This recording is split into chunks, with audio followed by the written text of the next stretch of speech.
जय श्री कृष्ण। बाल गोपाल की तरफ कुछ लोगों का मोह दुनिया समझ नहीं पाती है। आज हम एक कहानी उस पर सुनेंगे और जो भी बाल गोपाल के भक्त हैं उनके लिए कहानी बहुत ही प्रिय होगी। तो एक बार की बात है, बाल गोपाल जी किसी के घर पे थे तो उन्होंने अपनी मैया से कहा कि मैया मुझे प्यास लगी है, मुझे पानी दे दो पीने को।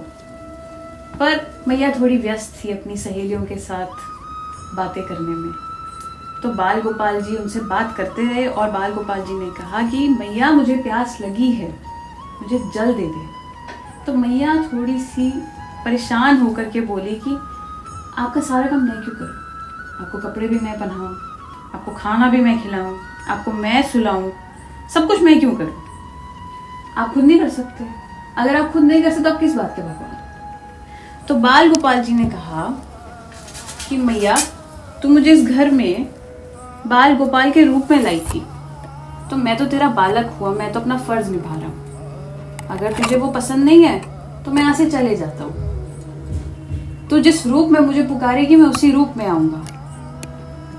और ये कह करके बाल गोपाल जी वहां से जाने लगे। तभी मैया ने उनको रोका और कहा कि मुझे मेरी गलती समझ आ गई और अभी आगे से आप जो भी कहोगे मैं आपको आपके हाथ में दूंगी। आप मेरे बालक हैं और मैं आपकी मैया हूँ। ये अर्थ मुझे आज समझ आ गया। कहने का मतलब ये है कि आप भगवान को जिस रूप में पुकारेंगे भगवान उसी रूप में आपको मिलते हैं।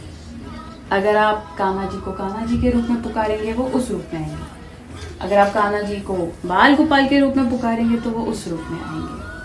पर ये जो मोह है, ये जो वार्तालाप है, ये सब लोग नहीं समझ पाते। ये कुछ ही लोग समझ पाते हैं और जो लोग समझ पाते हैं उन्हें पता है कि बाल गोपाल जी के लिए जो प्रेम है उसका क्या मतलब होता है। जय श्री कृष्ण।